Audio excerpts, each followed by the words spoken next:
tonight. I don't know how many of us are Spotify users here, but I am. And yesterday, Spotify Wrapped came out. So in the spirit of that, even if you don't have Spotify or use Spotify, I don't know how many of us are Spotify users.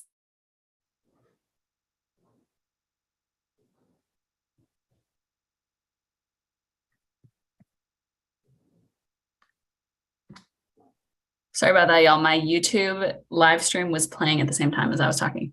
But what song or album was either most played or most impactful for you this year? What was the soundtrack of your year?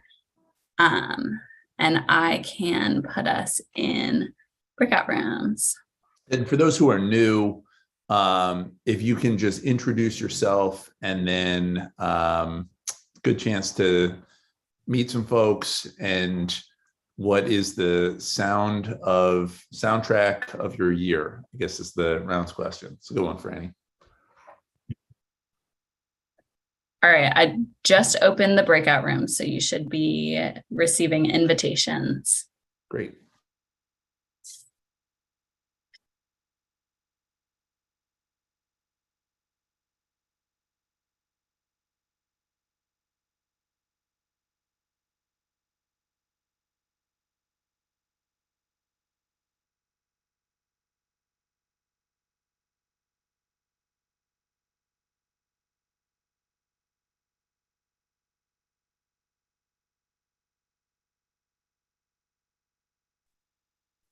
Hi, we're in breakout rooms discussing just a rounds question quickly.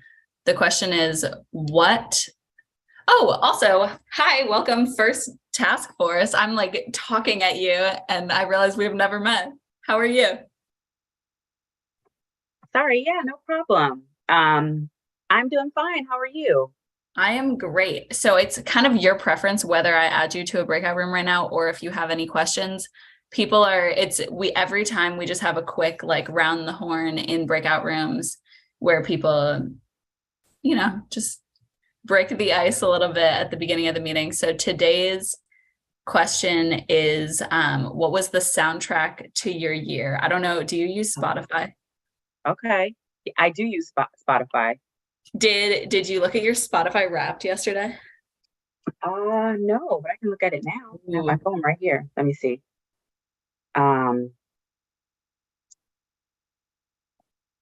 Yeah, I see my top songs. How do I see my top albums?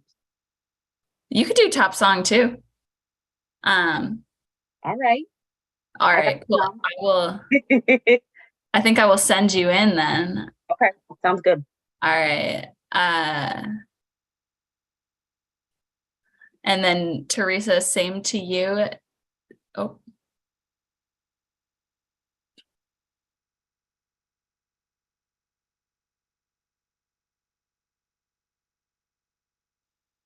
Hello.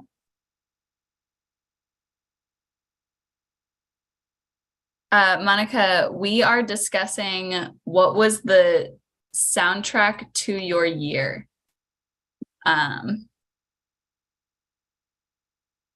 In breakout rooms. So I'm going to send you in whenever you get a chance to join.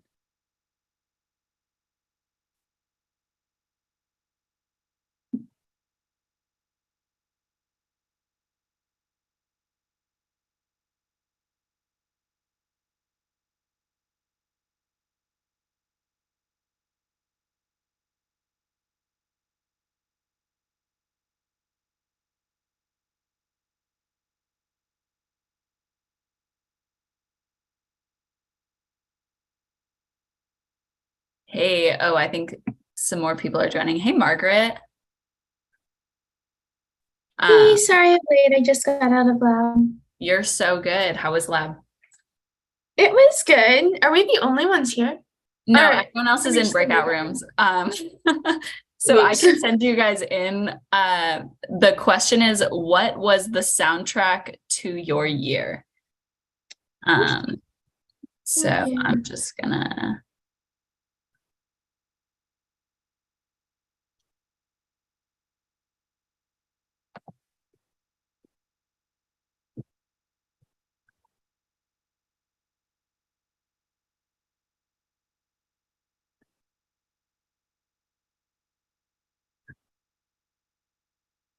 Hey, Dr. Nichols.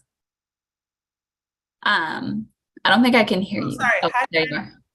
Hey, everyone else is in breakout rooms right now, and Okay. you might be on the very tail end of it, but I'm gonna send you into one anyway. Okay. They're discussing the soundtrack to their year.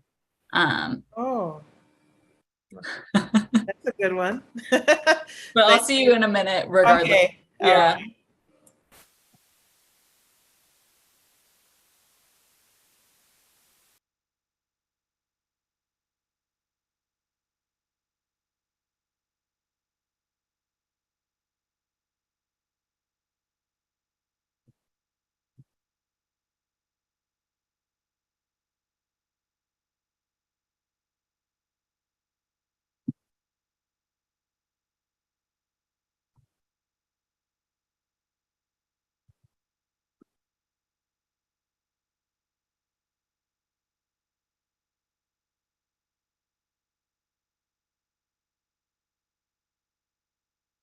Hey, Tika.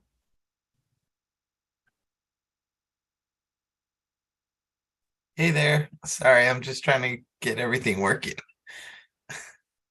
You're so good. I'm actually gonna bring everyone back from the breakout rooms. All right, cool. So I'll just Yeah. sit here. So yeah, you're so good. Thanks. Um,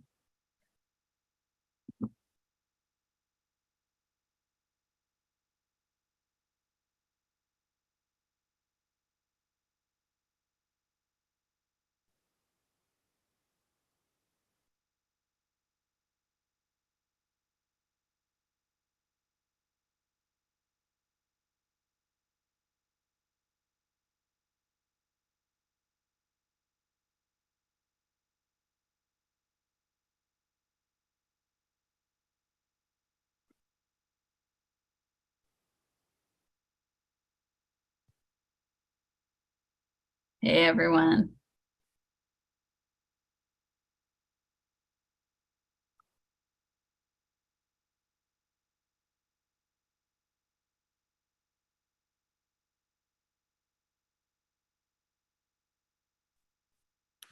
All right, so welcome back. Just by quick way of announcements, a couple of exciting things going on. One, and this is really T. Scott, Tiffany's good news to share, but we were able to get a grant from Care First to expand the peer recovery coaches in the library program. And so we are going from, I guess, we were in Penn North and in South Baltimore, I think in Brooklyn branch, to now we're going to be in 5 more. And Tiffany, I don't know that you know this yet, but I talked to Director Daniel, who's the head of the library system, and she wants to make a budget ask this year and make sure there is a peer recovery coach in every library in Enoch Pratt, which would be absolutely outstanding. So big props to T, who has been faithfully running that program. And as we're scaling up, I'll just say it's an example of just some really great innovation out of this task force, and really rethinking our stance on substance addiction and how do we support people instead of trying to criminalize behavior. But two, I also really just think it has potential to be a national model and a national approach. Also have to give a big shout out, and I see David's on this Zoom, but Corey and the folks from the youth committee were able to secure funds through ARPA, and we're able to secure some commitments so that we are going to be doing some training this is the training group, are going to be doing some training in some of our schools around mental health first aid. And that is a really exciting thing. I went through the training. I think it's great. And we know so many folks are struggling right now. And so to have that coming into our schools, I think is just an awesome thing. So big shout out to Corey Witherspoon, who's really been the champion for this thing, and all the folks from the training subcommittee who have been pushing it. It's awesome.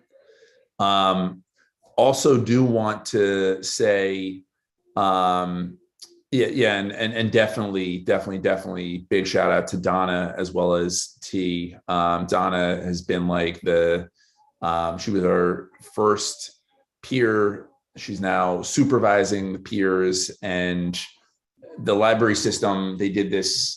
This was they brought in a consultant to do an evaluation of their programming, and the consultant was basically like, whatever Donna Bruce touches turns to gold, because what she's been able to do at Penn North is just incredible in terms of the peer recovery and just transforming the overall vibe in the library. So, definitely big ups to Donna as well as T on that program. And then last thing, really excited, posted this on Twitter, but I'm on Wes Moore and Aruna Miller's transition committee. So really excited to be on the health subcommittee. And I got to tell y'all, there's a big focus on this subcommittee on trauma-informed care. And I know that a number of folks who are here had a big role to play in pushing Governor-elect Moore and actually helping to write his policy platform as it relates to trauma-informed care in Maryland. And they put up the different policy planks related to health, and that was one of them. So all the work that folks did is definitely showing up for our governor. And I just want to say that, personal moment of joy and pride, because I know that the Wes Moore administration, the Moore Miller administration, is going to absolutely champion the work that we're doing and really think of it as a model across the state. And I think just be able to take it to the next level, because Wes personally believes in this. Aruna has told me that she sees it as one of their top 3 priorities in terms of mental health. So I'm just incredibly excited about our next governor and lieutenant governor, and think that we are going to be extremely well positioned as a task force and, frankly, as a city and as a state, with some leaders who really see this vision. So very excited about that. Excited about all the work that folks are doing. Also do have to shout out, although they are, I don't think on this call, but the decolonizing group has been making some really great strides as well. They are working first on a website and then on a set of trainings around decolonizing. And so they've been meeting separately. I actually do see Monica's on here, but wanted to shout them out as well, because some awesome progress happening in a world that not a lot of folks, myself included, truly understood, but I think is going to become just a critically important part of the work. So big props to the decolonizing subcommittee. All right, so with all that, I wanted to turn it over to Mrs. Teresa Bruce to introduce our amazing guest speaker. Really excited for this presentation. And Ms. Bruce, take it from here. Thank you. Before I do that though, Corey, you had your hand up. Did you have something? Yeah, I do. I just want to go ahead and shout out Earthy Work. Great work that's been going on with We Are Us, Band of Brothers, Dr. Phil Leaf, Captain Andrews. They've been doing it groundwork with our young people, averaging over 30 young people every week, training inner city young people. This is amazing work and it's earthy. So I just want to go and give a special big ups. Something we don't see, but it's really like going on. So, Captain Andrews, Dr. Phil Leaf, and Dr. Bunley, they really doing it for inner city youth. No, that's a great point. Go We Are Us. They're awesome. Also, I don't think he's on this call right now, but Dr. Kevin Daniels, also a big part of that movement as well. But, appreciate Phil, you guys, all the work that you're doing. And it definitely is having an impact. So we appreciate it. All right. So with that, turn it back to Teresa. All right, thank you, Councilman Cohen. So I'm really excited, y'all, to introduce our speaker tonight. I have the privilege of knowing her outside of this and been following her journey and what she does in our communities for years. So before she speaks, I'm gonna give a little background. You might also hear my dog trying to bark as well, but we're gonna keep it pushing. So our speaker tonight is Mrs. Jeree Cotman. Jeree Cotman is an LCSWC, a licensed clinical social worker by profession, and the owner and lead therapist of AFIA Counseling and Wellness Services in our hometown right here, Baltimore, Maryland. For those who don't know, AFIA is a Swahili word meaning complete wellness, which is the focus of all of her work at her practice. She holds a bachelor's degree in sociology with minors in Africana Studies and social welfare from UMBC, alongside a master's degree from Morgan State University School of Social Work with a concentration in public health. She is also trained in cognitive behavioral therapy, trauma treatment, liberation-focused therapy, mind-body medicine, and integrative nutrition for mental health. Her holistic approach to therapy centers healing individuals and communities in mind and body. She loves people and helping them find their voice through movement, art, meditation, food, and joy. While her love of community shows up professionally, her most joyous moments are spent in deep conversations with friends and family, time in nature with her 2 sons, riding her Peloton bike, or dancing. She wholeheartedly believes in healing from the past, living in the present, and moving towards the future with wellness. So, without further ado, this is Jeree Cotman. Thank you, Teresa, for that wonderful introduction. It's interesting hearing all of those things spoken out loud about me, but I'm so grateful to be invited here today to share with you all and talk a little bit about my work, but most importantly, to provide an experiential experience for you. And so today we will be covering, so I'm on twice. I'm logged on from my computer so that I can share my screen. And then also I am logged on from my phone so that I can talk to you and see you that way. So I'm going to go ahead and start progressing my slides. But again, we are focusing on today as on food as liberation. And for many of us, liberation can have different meanings and different purposes. But at the heart and the essence of it, it is freedom. And so while there are so many different directions and different ways that that can take, my lens that I will look at it, as you heard from my background, is focused on the mind and the body connection and the mental health lens. And so I like to consider this quote. Oh, let me move these little toggles here so that that is not taking up space. Let's see. Uh-oh, we went ahead. That with each chop, sip, and bite, hold on, let me move this. Disable, hide the meeting controls. I think that should do it. Okay, all right. With each chop, sip, and bite, we have a chance to heal ourselves. So not only do we have an opportunity to heal ourselves from what we eat, but also how we eat, the way that we prepare the foods that we enjoy. And that is something that is a community effort, but it starts with us. I know that there are many service providers and healers and practitioners in this space. So my hope is that you might be nourished today with something that you hear, that you are reminded of your capacity to take care of yourself so that you can continue to do the great work in the community that you do.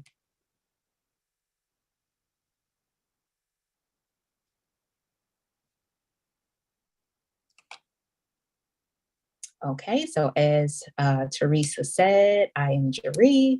I'm an integrative mental health therapist and a longtime foodie. So I've spent a lot of time in the kitchen. It just reminds me of home. It reminds me of family. It reminds me of connection. And I'm so grateful that I now get to bring that into the therapy space by offering wellness workshops and talking with my clients individually about how they are fueling themselves, and even talking about some of the barriers and the stressors. As you heard in my bio, I love movement. So I'm a lover of all things wellness. So if that is making a smoothie with my family, dancing, just having a good time, those are things that are really important to me. And so we all know life is busy. There are lots of things happening. The struggle is real. And so I'm curious about how your body responds to stress. The reality is that when the body is under stress, the nervous system is impacted. And that goes from an acute stressor that happens in a moment, but also chronic stress, just living amongst some challenging conditions. We recognize that the stress can impact our minds and our bodies. And so sometimes we might not be able to change immediately our environment or change the things that are happening to cause the stress, but we can control and manage our body's response and the way that our bodies respond to stress. And so one way that I invite people to do that is with the healing power of food. And so a few things that are important to note about food, because in and of itself, it has the capacity to heal trauma.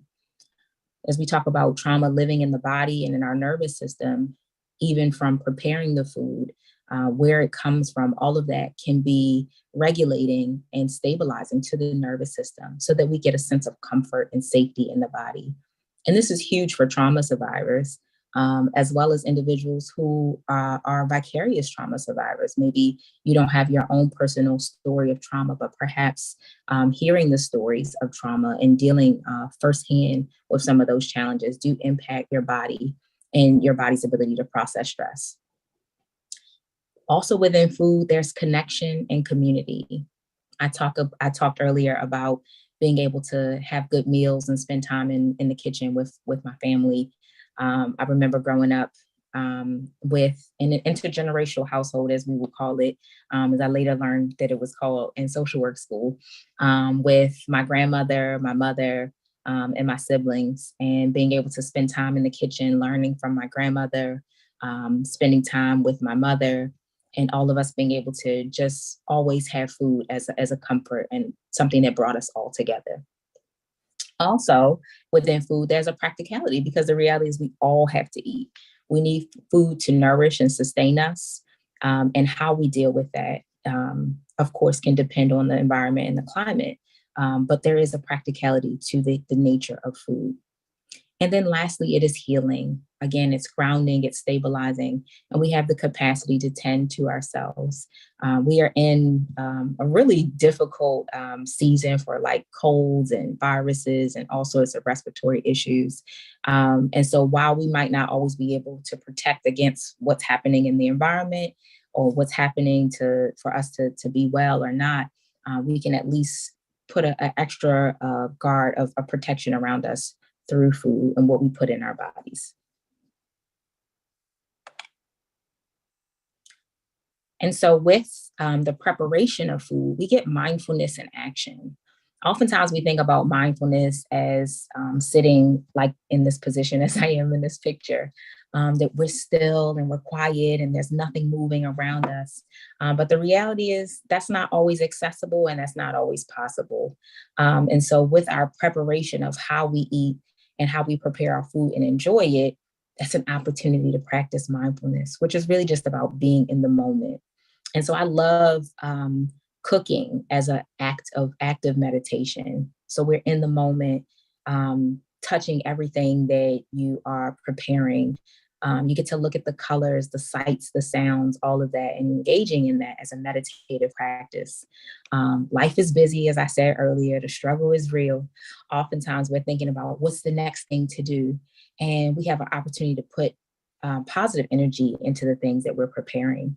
And so with that, that is really the crux and the basis of meditation. And so my hope is that just with a little shift of awareness, that you might be able to recognize the capacity and the ability to see food preparation and cooking as an act of meditation for yourself and also for others around you. Food is also community, bringing people together. So this is a picture from a cooking demonstration that I did earlier this year in the garden at Pleasant Hope Baptist Church alongside the Black Church Food Security Network. And I loved how I had a group of children who ran up to the table and were asking if there was anything that they could help with or anything that they could do. And it really caught me off guard, but it was so beautiful just for us to all work together. And I had to sort of find some tasks for them to work on. And they did very happily. They found some gloves. They helped me wash and clean the kale and prepare it. And so it brought all of us together, it brought a closeness to all of us. And so there can be community and connection in food. There's also learning that happens. And so this is a clip from a cooking class that I did at Our Time Kitchen in Baltimore. Beautiful co-working space for food entrepreneurs and chefs, and had the opportunity of sharing mindful cooking with this group. And I always sort of allow myself to be a guide, but not sort of the expert in the room. And so we all talked about the variances of what we were putting on our plates and in our bowls and how it was going to make us feel. And as an opportunity to learn about another person and really to learn about ourselves, just to have a chance to ask, what is my body needing? What am I being called to fuel myself with? And so there's an opportunity for learning that happens there and to share and learn from other people. And it was great. Some of the conversation that came up in that space was really, really beautiful and healing for all who were there. And also there's sharing that happens. So this is another cooking demonstration that I did a few months ago. And there was so much sharing that happened. And it was really wonderful because I made a raw kale salad. And there were some participants who were a little skeptical that this kale was not being cooked. And so we got to talk about, well, what are your favorite ways to prepare some of these ingredients that are here? And we got to talk about it and learn about one another, see where we're more similar and more alike than we often give ourselves credit for. So that was a really fun experience and opportunity for sharing, for talking, and for listening. And even for the skeptical folks to come up and say, I was not sure how that kale was going to taste without some smoked meat and it being cooked in a pot. But they all were pleasantly surprised and recognized how simple the dish was and how nutrient rich and nutrient dense that it was. And so that was a really fun experience and great opportunity for sharing. And so now we're going to move into an experiential. And so I know we're like kind of all around, all about in different places. We might be multitasking, you might be holding a baby or doing something, but I invite you to maybe grab some sort of food around you, something really simple and easy that you have access to. I keep like some nuts on my desk. So I have some mixed nuts here. And so I invite you to just grab something quickly. It could be a cracker, a cookie, a piece of fruit, absolutely anything, a piece of chocolate, whatever you're being called to. Okay, yes, Teresa, you're ready. Awesome. I love it. Okay. So whatever you have, popcorn, anything. Okay. Awesome. And so if you're not able to engage in this with me now, absolutely, I will share the script with you at a later time so that you might be able to practice this on your own. And so again, I know we're all busy and life is lifing, and you know, sometimes we might, awesome, cranberry juice works. It's all good, whatever you have. And so I invite you to, oh, you're cooking, Katie. That's okay. Just take something that I maybe this being prepared. I don't know what you're making, but I hope it's delicious and it's nourishing for you. So I have some nuts here, and awesome. And so I want you to not only engage with this food with all of your senses, I want you to almost experience it as if you've never experienced it before. So I love these everything but the bagel cashews and almonds from Trader Joe's. I went on a Trader Joe's run the other day, so I have Trader Joe's everything right now. So understanding that, you know, whatever you have is fine. And so just looking at your food, right, we sort of engage in this meditative experience of eating. So just being able to connect with your food, noticing what it looks like, noticing the color, the shape, the brightness of it, or maybe the darkness. Just noticing what it looks like. Maybe you see things that you hadn't noticed before. Maybe you're curious about your food. And now I invite you to check in with the smell of whatever it is that you have. How does it smell? Does it remind you of anything? Does it conjure up any memories? What is that doing for you? And next, I invite you to engage with the sense of touch. How does it feel in your hand? Is it heavy? Is it light? Does it melt? Does it get lighter or darker the more you hold it? Before we move into what does it taste like, I invite you to be curious about, does it make a sound? Maybe you're might have something that's sizzling. I know Katie said she was cooking, so maybe it has some steam coming off of it. Maybe it's fizzy or crackling. So now there's this anticipation of this thing, whatever it is that you're about to enjoy. And so lastly, I invite you to, whatever it is that you have, to put it in your mouth, even if it's a small piece. Let it roll around a little bit. And then chew it very slowly. And tell me what you notice as you do that. And so this is mindful and meditative eating. And oftentimes when we slow down to enjoy, it changes the experience for us. And this is something that is applicable to all ages, all backgrounds, all types of people.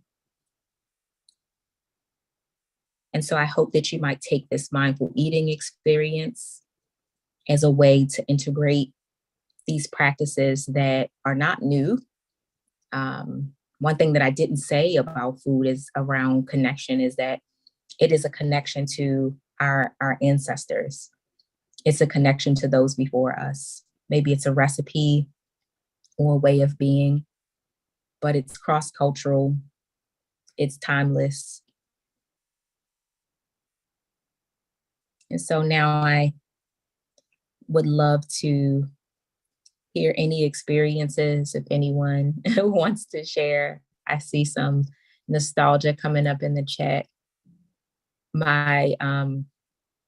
I was really curious about how they get the seasonings to stick on these nuts.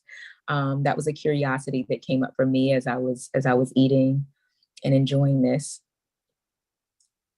And for some reason, the taste of the sesame was more, stood out more because of the slow down moment. So usually I just like throw a handful of them in my mouth and then I miss it. But being able to slow down is very powerful. Yes, childhood memories. Yeah, I love that. I love how we can instantly be transported in time. And so the purity and innocence of even being able to share practices like this with our youth is really fun for me. And so I did a small workshop with some students in the after school program earlier this week. And we had cinnamon on apples, and they all said that when I asked about what it smelled like, they were like, it smells like Cinnamon Toast Crunch. And so that was able to be a positive experience for them, but also for me. And we all got to laugh and to share. I could see them open up because, of course, you know, they were kind of like, who is this lady? What is she about to do? A little closed off. But once they started getting into the activity and they started preparing something for themselves, I could see it all melt away. And we have the power and the capacity to do the same for ourselves. So I saw a couple more chat comments come in. Oh, the little cookies. I love those. Those are dangerous. Yes, very crispy, delicious. Donna said grandma made the best corned beef and cabbage. Yes, absolutely. My grandma did. Well, maybe not the best. I don't know if we have a battle of the corned beef and cabbage, but I do remember my grandma making that as well and it being something that I really enjoyed. So anyone else care to share their experience, just considering how we can liberate ourselves through our food experiences, not only with ourselves, but with others.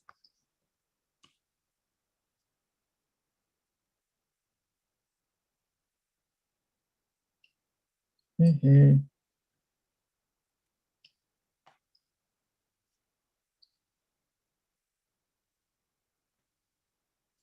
Awesome. All right, how am I doing on time? Doing great. Awesome. Okay. Yes, I know it's hard to slow down. That is absolutely the truth. And so that's the power of these slow down moments. And you know, it really becomes about being able to really enjoy the experience and what it can create for us. So I have on my next screen just my contact information if you want to stay connected. If you have questions, comments, or feedback, you can shoot me an email. Email is there, website is there. I capture some of my food and social work and therapy adventures on social media. So feel free to follow along with me as I have fun doing all of this great work. Awesome. Yeah. Thank you so much, Jeree. This was great. Really got me in touch with my inner child, drinking that cranberry juice. But no, I really appreciate the work you're doing. And just got to say, I said this in the chat, but it feels very Jewish. We definitely relate over food in a big way in our culture. And, you know, it's like you can't do a thing without having some bagels, some nosh, some, you know, whatever, a knish maybe. But it absolutely is a part of the culture. And to your point, very healing. So really, really appreciate you coming by and doing this with us. And just want to say, you are always welcome. Anytime you want to stop by the Trauma Informed Care Task Force, we'd love to have you here. So thanks for the work that you're doing, and thanks for being with us tonight. Thank you so much. I so appreciate it. And I'm reading all the comments as well. I'm so glad this nourishes me as well. It's just another little, it's positive feedback. So I so appreciate it. Appreciate you. All right, so please give a big round of emojis and whatnot to Jeree. Thank you so much. Tanya says, I remember having an amazing pasta dish at a friend's home when I was 13. key ingredient with some almond extract added to the sauce. Thank you for connecting me to this memory. That's awesome. All right. Well, again, thank you, Jeree. Thanks, Teresa, for the great introduction. All right, we are now going to go into our work groups. Perfect timing. Franny, if you could send folks along their way. We are gonna stay in the groups until the end. So let's get it done. Great. So I just opened the rooms and a lot of people have left already. And you should be able to pick your room from the bottom. If you are policy, stay here. This is your breakout room. Let's see. Is anyone in here that wants to be somewhere else? Speak now. I think this is policy. I think we're good to go. So I'm gonna head over to medical, and I hope you guys have a great conversation. Awesome. Thanks, Franny. Bye.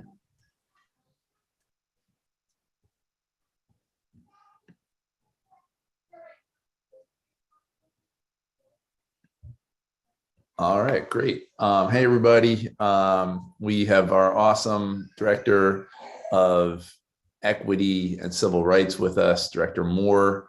I'm gonna pass it to Councilmember Ramos, if that's all right with you, Fariha and Nika, to maybe just kind of share a little bit about what this subcommittee has been thinking about, working on. I will note, Director, before Odette gets on there, that one of the big coups for this subcommittee so far is we were able to secure $1.5 million in the last budget for Baltimore Crisis Response. And I don't know if you know about them, but they are non-police mental health response. So they go out and support people who are in crisis, who do not want police to show up. And so this subcommittee advocated to the mayor and really fought to make sure that they got some real funding, because as you know, Mayor Scott is bullish on trying to build out a public safety system that isn't just totally reliant on police. So this is an awesome subcommittee, great people, and I'm gonna pass it to my colleague, Councilmember Ramos. Thank you so much. Thank you, Director, for coming today. And I'm sorry about all the back and forth, everybody, to try to get this done. So we're here, yay, with the Director. Very excited. So I had shared with the Director the study and report that we came up with many months ago to look at the basically our racist housing policies, so that we at least had a grounding for what we need to do next. And then she shared with me that, the real interest that she's seeing, particularly at the time when she was doing Civil Rights Week, which was phenomenal, by the way. Thank you, Director, for that. That people were more interested in thinking about solutions. And so I wanted her to come to speak with us a little bit more about how we can, if we were going to tailor our study and report to have her office working with us, come up with,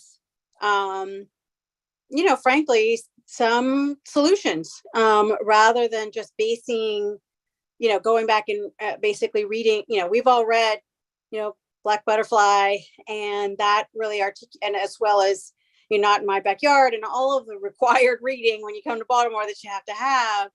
So can we then move to the next step, and what would the framing look like for the study and report that then her office can go back and do? And Director, I don't know if I articulated that correctly, but if you wanted to just sort of expand on that. And let me just say that just to back up a little bit for your context, This group has been meeting for basically 2 years, right? We were established right when we came on, or as new council members when we came on. And our charge in the beginning was really to look at what are the big policy goals that we could have impact on to really affect trauma, but also to help with healing, right? And so our group came up with several. So there are some that we're helping Delegate Boyce, who's, I don't think she's able to make it today, but she's on this committee. And then the ones that we came up with for the city was the crisis response, which Councilman just talked about. And also just this gnawing sense that I know I have, and Nika has, and all of us have been feeling around, how do we really get to equitable development? What does that look like? And the fact that our racist housing policies got us here today, and then can we really have impact on what that is? Because that in itself has also caused trauma, right, in our city. And, I don't think I did, but I can share with you some of the other policy initiatives, but that's sort of the background as to how we came about this work. So, and Fariha and Abby, you both were there at the beginning. So correct me if I'm wrong, or if I need to amend that in any way for background for the director. And so we can use this time to hear from the director, first of all, more about what she's doing. Like she's got a groundbreaking job. She's the first one to be able to, look at equity and demand that the city is working from an equity lens, right? That's exciting, but it's also like, oh my God, where do we start? And so she's, worked her way into, each agency, and so I know that there's also some big stuff that I know that she wants to work on that this may help in doing that, right? So, Director, I don't want to say anything more, just give you some time to do some, background about what you've been doing. And then as you've looked through and as you and I have talked, how you think we should really couch a study and report. And we did want to do it this way so that it's very public, that the task force is thinking about this, the council is thinking about this, the mayor is thinking about this, and why we wanted to actually do a legislated study and report. So anyway, that's the background. And my apologies, great synopsis. If we could just do a quick round the horn of who everybody is. Yeah, sorry about that. Yeah. No, my bad. Maybe you want to start with, you know us, so maybe just go straight to Abby. Yeah, go ahead, Abby. Hi, Director Moore. Abby Cock. I'm an environmental planner with the Baltimore Office of Sustainability in the Department of Planning, as I believe you're aware. But yeah, it's great to be interacting in this way. And Councilmember Ramos, I think you did a great job of explaining where we're at. Thank you. She's also my constituent. True. And I'll just say one more thing is that I am the city's coordinator for Baltimore Connecting Children to Nature. And that's what really brings me to this task force, is that there is a huge element of healing to be found in nature. We have amazing natural resources in Baltimore City. So as a city, we are trying to make those connections more strongly and doing some really exciting things. Okay, I'm done. Awesome. Fariha? Hi, Director Moore. It's a pleasure to have you with us today. I'm Fariha Wahid. I'm a special education teacher in Baltimore City Public Schools, and I've been teaching for quite a while. This is my 9th year now. In addition to teaching, I also serve as the teacher chapter vice chair in the Baltimore Teachers Union, and I am one of the 2 co-chairs for this committee. Unfortunately, Nika Namdi is the other co-chair. She couldn't be here with us today because she's very, very busy and has a different commitment tonight, but Robalyn Health is joining on Nika's behalf to take notes. Awesome. Robalyn, you want to introduce yourself?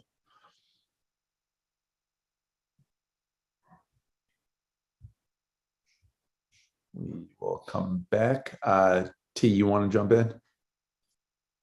Sure. Good evening. And my name is T. Scott, and I am an advocate and parent and family member who impacts recovery. And I'm very excited about that.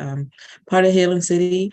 Baltimore Committee and serve in any capacity that I see fit. And normally it's around community engagement. Very happy to be here tonight, and thank you for the space and time to share. Key is also a pioneer and innovator. She has been at the White House multiple times and is really leading the work we've been doing in the libraries on having peer recovery coaches embedded in our branches. Roblin, I see you came off mute. Yeah, yes, I'm here to represent Nika Namdi. She had another meeting, and I'm just here to take notes for her from Fight Flight Be More. Appreciate you. And Margaret? Hi, I'm Margaret. I staff this committee, and I apologize for being off camera. I'm having lots of tech issues tonight, but I'm an intern with Healing City, and I take notes for committee meetings. Appreciate you. All right. Director Moore, take it away. Okay. Well, first of all, thank you for inviting me and inviting me and encouraging me to actually show up. I appreciate the persistence, and I'm really happy to be here tonight. And I see friends in the squares, which is really, really nice. I wear two hats. I'm the director of the Office of Equity and Civil Rights, and I'm the city's chief equity officer. And I'm tired. I will tell you, I am tired tonight. It's been a long day, but I want you to. There's a couple things I want you to know. We are really trying to change the way that Baltimore delivers its services. We are working with equity coordinators that exist in every city agency and some of the boards and commissions, not all, almost all. I'll be having a retreat with all of the equity coordinators. There's about 60 of them on December 9. We'll be gathering at the Reginald F. Lewis Museum. It's one of I think it might actually be the first in-person meeting with the equity coordinators, because the program really got started in 2020. And we're looking forward to being together, learning together, and really finding our way together. Some of the things that I hear often from equity coordinators, and I would love to have them all join this group. They talk about the trauma that is related to doing equity work, and how hard it is, and how much resistance there is to it, and some of the misperceptions of it, and the emotions that go and arise and come with knowing what needs to be done and having a lot of difficulty getting it accomplished. So I just want to put that out there, that it's not easy, it's hard. But we're persistent, and we've got a long way to go. So one of the the first things that I did when I got started in the office is look at what is it that other cities like Baltimore are doing to really stand up equity and to make it real for that city. And the first was to do sort of an equity plan for the entire city. I said, okay, well, let's do that. So I started doing the plan myself. And then I called my friends at the Annie E. Casey Foundation and said, you guys are doing a lot of work in this area. Can you give me some ideas? And they're like, well, we want you to slow down and do this the right way. I said, okay, so what's that? What's the right way? And they said, you got to hire a consultant.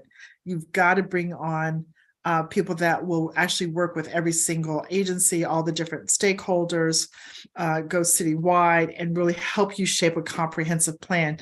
I said, okay, I'm not so sure I can do that, but all right. And the cost has been prohibitive. It's about $250,000 to do something like that. And so we've been trying to do everything but that. But we're at a point now where we have to do it. We want to do it. We will do it. Somehow we're going to find the money to actually get that done. So that's one of our goals, but it's also our big challenge. But we know it's a challenge. We know it's something that we need to do, that we want to do, and we'll get it done, but it's not going to be easy. When I started Civil Rights Week for 2022, one of the first things that I wanted to do was to have a town hall meeting to talk about Baltimore's racist history. And the fact that Baltimore is the birthplace of redlining and that we're still suffering from the artifacts of that. And, oh, gee, this is for real, and we need to do something about it. I reached out to my friends that I know that have always helped me with big discussions like this and asked them, would they either moderate or serve on a panel? I was very surprised that they all said no. And I finally had a heart-to-heart with one of my quiet advisors, Ray Kelly, and I said, what's going on? Like, is it me that they don't want to, you know how you get, it's like, is it me? Y'all don't like my hair? Am I not wearing the right jewelry? I mean, like, why is everyone telling me no? It just felt very, very personal. And Ray said, Dana, it's not you. They've been talking about it for decades.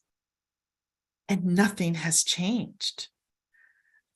We don't want to keep talking about what we all know is. We want to talk about solutions. That's where we are. And, like it clicked. I was like, I get it. So we pivoted and decided we would talk about redlining, reparations, and real equity for Baltimore City. That was one of our most well-attended panel discussions we did it at the Reginald F. Lewis Museum. We had some real great thought leaders. We had some great discussions, very interactive, and we had a lot of requests to continue the conversation. So we will do that. But really what people are looking for are real solutions, like guaranteed income comes up a lot. How are we going to build generational wealth when the reality is that a lot of generational wealth was developed by folks owning property, it being valued, it increasing in value, it being passed down from generation to generation, or it being sold, and bigger homes were purchased of greater value, and at the death of a loved one, that value was passed down through inheritance. That in many measures didn't happen for a lot of Black folks in Baltimore. So what are we going to do about that? Job accessibility, education, things that can be done to actually make people's lives better. Now, here's the other side of it. There's one vein that says that government has a big role to play in this, and government should be leading this. And then there's another vein that says, this is not for government. This is for those who have benefited from these racist policies to understand their role and their obligation, and for them to take this up. And I'll share that view has really been pushed to me by a small group of very wealthy Baltimoreans who happen to be not Black. So it's interesting. It's really interesting that it's come, it's packaged in that wrapping. We have a ways to go. We will have another conversation. My understanding is that there is a small group that has formed on its own as a result of our Civil Rights Week work to, on their own, develop some commitments and ideas around real estate reparations, real property reparations, and what does that look like? So I am like, okay, let me just, get out of the way, come to me when you need me, but be prepared to talk about this publicly, at some point. So it's interesting. What else can I tell you? We are doing a lot in my role as Chief Equity Officer, I now have a Deputy Chief Equity Officer. We are working very, very closely with the city's Department of Finance, the Bureau of Budget Management and Research, to really develop equity budgeting, to train directors how to budget with an equity lens. What does that really look like? Working with Department of Planning, because they really manage the CHIP, the city's the capital budget. One of the challenges is commitments get made, but over the course of a fiscal year, they get changed. Priorities shift. Different demands are made and money gets shifted. So one of the things that we're going to be looking at is, how do we stop the shift? You know, if there's a commitment that's made to fund in a certain way so that an historically underinvested or disinvested community prospers, but then that money gets shifted, that needs to stop. Plain and simple, you know, that needs to stop. So one of the things that I did, I want to say this might have been in January or February of this year, and I shared with you the PowerPoint, trained all of the equity officers on how to determine whether an existing policy is inequitable. Now, I don't use the term racist, and there's a reason I don't use it, because it causes people to move away. And I want them to move towards this work, not away from this work. And one of the things that I realized pretty early on when I was talking about equity within, you know, with the different stat meetings, people were saying, I didn't do it, not my fault, I'm not responsible, it wasn't intentional. And I say always, these are not efforts to find fault. That was my job when I was in the city solicitor's office. That's not my job now. My job now is to find solutions. So please set aside your guilt, set aside your fear of being blamed, and let's just work together to address the problem. So that's where I am. So I had maybe a couple hour training just on policies and existing legislation. How do we determine if something is inequitable? And we identified some of the city documents that need to be looked at. One is the city charter. You know, let's start there. That's our guidepost. That's like the holy grail for the city. But there's also, you know, legislation that's been on the books not that long. Definitely the tax sale process, and this Department of Finance has taken up some of that just on their own. They haven't stopping some of the tax sales was a good thing, and I say on their own, but I know that they had a lot of help. Odette, I know that they did. It was a lot of pushing. There's a lot of pushing. So that's a sort of an overview of where we are, what we're doing. We look a lot at hiring, processes, how the city promotes people, eliminating drug testing. That was a big deal. That was a big deal. Now we're back to having conversations about drugs, given the legalization of marijuana, recreational marijuana. Not a bad decision, but how does that impact the workplace? So it's constant. Working with the Mayor's Office of LGBTQ plus affairs, and one of the, all right, I'm going to tell you this story, and then I'm going to hand it over. one of the most difficult conversations I've had in this role was talking with, a high level official about our health insurance and whether or not the city's health insurance programs pays for gender transformation surgery. And I'm learning language from London Derishlu, and she was leading the conversation. And one of the officials was not a cabinet member, just said, no, the city doesn't pay for it. Well, I know darn well that the city pays for it because I sat in the Board of Estimates room when it was, when the decision was made that we would. And it became this back and forth with London and this administrative person, where the administrative person insisted that the city didn't pay for it.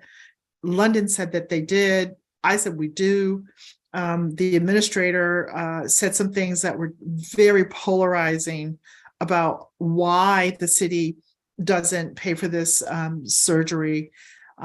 London became so upset that she said she was just so triggered she had to get off the phone.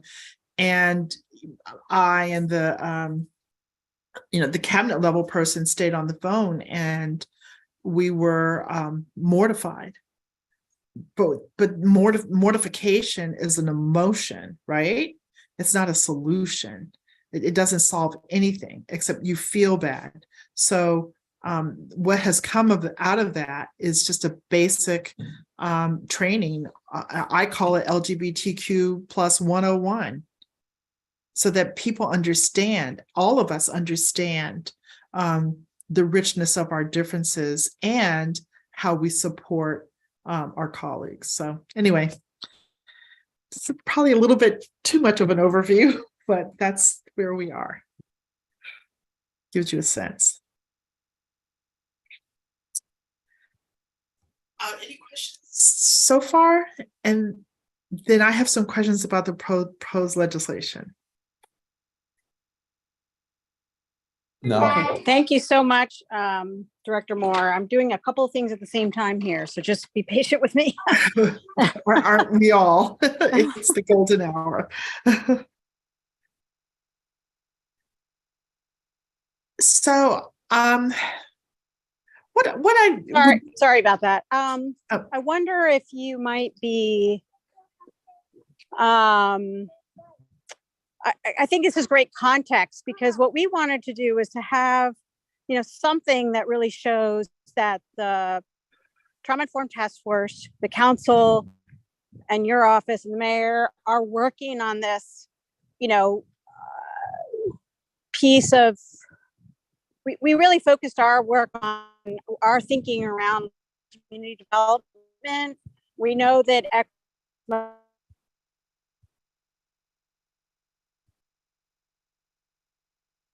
Oh no, I think we lost you, Odette. So that it's just very clear. So that's kind of our goal. And I think to your point about, finding solutions, if we can frame it sort of how you talked about it, that would be pretty amazing. And obviously it would be your office plus whoever else, other partners that you want, in the room. So anyway, I'd love to hear your thoughts about how we could work on something like that and put it together. So, in all candor, my first thought is that we just do it. We don't need an ordinance to bring us together to collaborate on. For Reha, to collaborate on work like this. That's my first thought. So I want to at some point explore your thoughts about that. But secondarily, again, it's funding. What are the funding sources for, a comprehensive study, like this? It does cost money, and my office doesn't have it. We're trying to get it. We're trying to fundraise for it. We did put in an ARPA application for, the comprehensive plan for the city. And I have a feeling we're just not going to get it. I was told today by not anyone from the recovery office, but that there's not going to be any more funding for city agencies. And I don't know if that's true or not, but I do know that I don't have not one penny of ARPA funding for equity, when ARPA is ostensibly supposed to be, the main driver and purpose is to bring about equity. I got nothing. That's shameful. That's terrible. It's a That's fact. horrible. It's a fact. And I said in the conversation earlier today, I haven't given up hope. And the response was, hope's not going to get you anything. So I was like, okay, all right. But that's not the purpose of this call. So in terms of the work, I know that some work has been done. University of Baltimore, I want to say it's the Schaefer Center, and I could be completely wrong. But there are potential partners that can help us. But there's also some low-hanging fruit, right? I have wanted to advance an interest in just starting with sort of where I used to live with the law department. There's a whole series of city solicitor opinions going back, many, many decades, pre-Brown versus Topeka Board of Education. And I would like to I would love to get law students, interns to pour through all of those solicitor opinions and identify the ones that are no longer of firm legal standing because they were based on policies that we now know are illegal. Like, redlining, like I said, it was born here. And so what's in the city solicitor opinions that we know are so offensive today? They were legal then, but they're too offensive now. And how do we, excuse me, eliminate or moot those policies? An example or a guidance is the Attorney General of the state of Maryland, just I guess a week or two ago, maybe 3 weeks ago now, issued a fairly comprehensive order that accomplished that with Attorney General opinions. That's why I call it, low-hanging fruit. I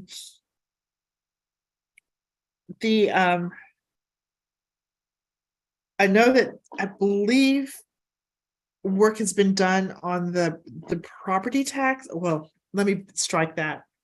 I don't know that work has been done on the property tax rate setting, but I guess I'm thinking more about the effort to reduce the property tax rate, which Finance came out with that report about basically the inequities of the current tax credit system. Yeah. Yeah.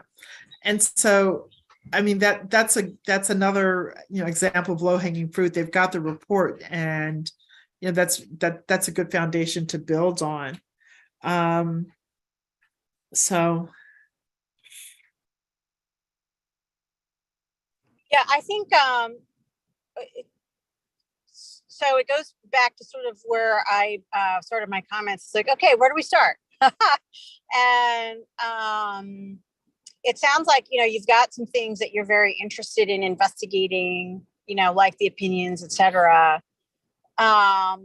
But also we do have some foundations like the tax credit report. And then, so what are the equity solutions to that? And I'm actually internally doing some work on that. We've got Dr. Brown's work. We've got lots of work that already builds that foundation of like, okay, here's what it is. And then, what needs to be done next is something that I think we're all interested in, but it's a matter of framing how we even approach it, right? And so, I think we're agnostic about, it's nice to have legislation because it's out and it's public and everybody's, tracking. You're right that we don't need it, but it's something that we, would like to have. but it'll also help us, or whatever we decide helps us keep us on track. And, so I guess we're just kind of trying to figure out sort of what would be next. And you're right. I mean, if we ask you agency to do something, we would need to figure out how we make that happen for you as well, right? Because you need the money. Right.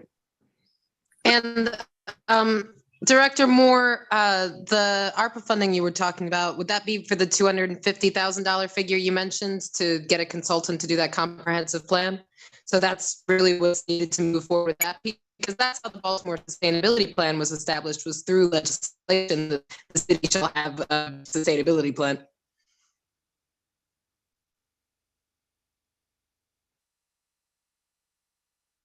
You're muted, Director Moore. So right now, so we're working with the equity ordinance, and I think there's supposed to be an equity fund that was established through city legislation, and it is 100% unfunded. You see where I'm going. My office is bringing back the Women's Commission. That's a great thing. It's going to be the 6th commission in my office that we support, and that we're actually giving it life. Guess how much money I have to do that? Zero.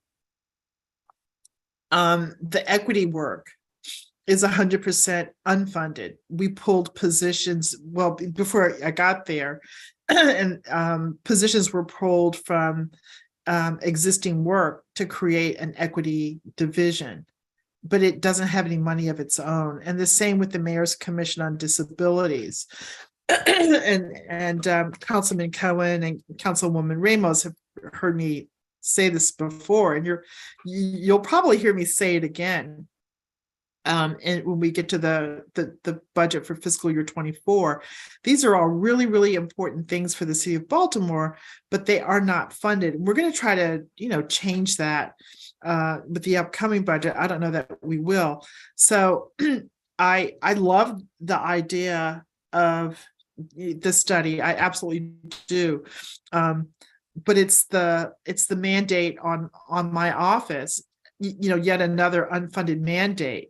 So that's hard. And it just as the director of that office, I just have to tell you, that's really, really difficult.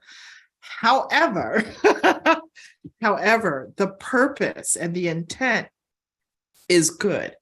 So how do we accomplish the goal? And I think it's some of it is working with the existing law. If you look at the equity ordinance, I want to say it's 38-1. I could have that wrong, but it could. I mean, what the study and report could fit under that, but it's all about getting funding. And we are, I've been in the office a year and a half. No. It'll be 2 years actually in the office in March.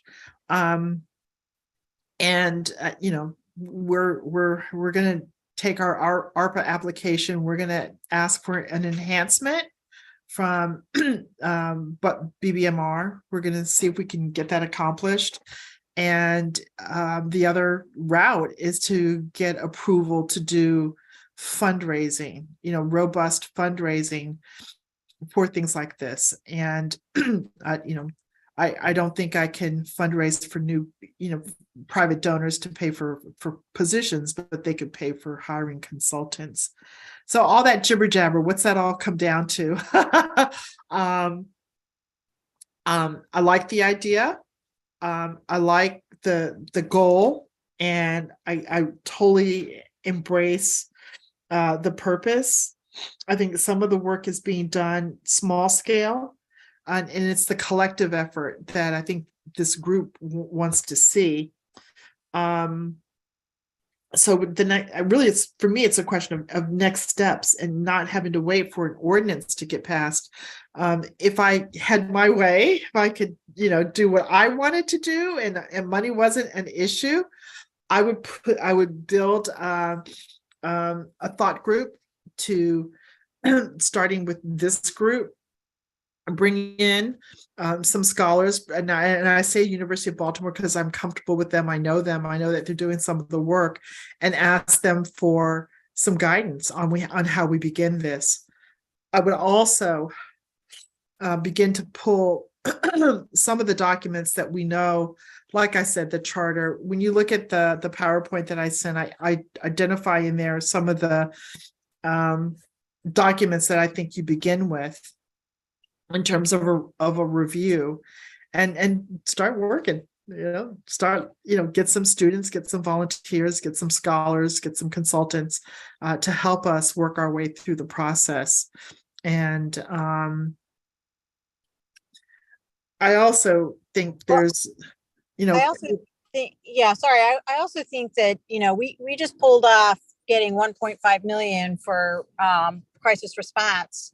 I think we can pull off getting 250,000, right, friends? I mean, I think we can do that. I think that's I think we can, with your help, because the way that you're framing it is pretty much exactly how we were thinking about it, and what we can, obviously thinking about what we want, but also, the other thought leaders. I mean, that's not, I think we can do that.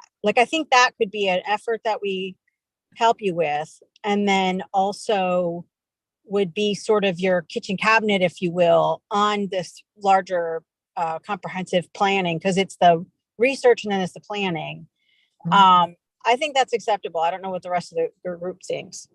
Can I jump in? Director Moore, just thank you so much for your transparency and honesty in this conversation. I really, really appreciate it. I can only imagine how hard it is to steer a ship when you don't have any budget for how to steer a ship when things get broken. So thank you for your courageous leadership. Really, I think the subcommittee is really looking to support you. Just like with the BCRI funding, we brought the director of BCRI in, Jonathan. We asked him a whole bunch of questions about what his vision was. We felt pretty confident in his vision. We asked him if he had enough money for his vision. He did not. So we asked him, what is that magic number? And we worked to negotiate and get a huge win. Like Zeke and Odette shared, we won $1.5 million. We created a budgetary line item that never existed. So, I think this group is really, really fierce, some of the fiercest advocates we have across the city. And we're looking forward to working with you and partnering with you around, not just being part of the thought group, and really pooling all of our collective experience and research and resources together. But most importantly, being out there really fighting for the funding and making sure that, all the stakeholders know the important work that your office is doing. Wow, thank you very much. Thank you. I would ditto that. And I just wanted to say that, I'm sorry, Abby, go ahead. No, you go, T. I've spoken already. Yeah. All right. So first, I just want to thank you again, too. And I will echo that around transparency. It's unfortunate, but we have strong leaders like you who are still fighting, right, in order to have funding access. And although it's not available to us right now, I'm always forward thinking, how can we get it? So creating the cabinet, thank you, Ms. Ramos, for even inventing that, because I see myself advocating for whatever it is that we need to make it possible. So thank you for the time and space. And you said it in the beginning that you were tired, and it could be very exhausting to continuously fight for something that doesn't exist. But I think it's a great space to start the canvas here and invite the members that you said that you wish you all could have them all on the call. I would love to hear from them because they're in these positions right now. And what could we do to move the effort forward? Thank you. Yeah, and I would just add to that. Oh, I'm sorry, Abby, you were going to say something. My bad. I don't want to jump the queue. Just that we gotta aim for 500,000, and then if we get 250, then at least we'll have what we need. But if not, if we get the whole 5, then we'll do a bunch of other things and higher positions and whatnot. There we go. Yeah, I was going to say, I mean, Odette and I, we're bulldogs when it comes to getting money, and everybody in this group. There's a really good push on the BCRI thing, and I agree. I mean, $250,000, it's like changing the in the sofa cushion at this point for us.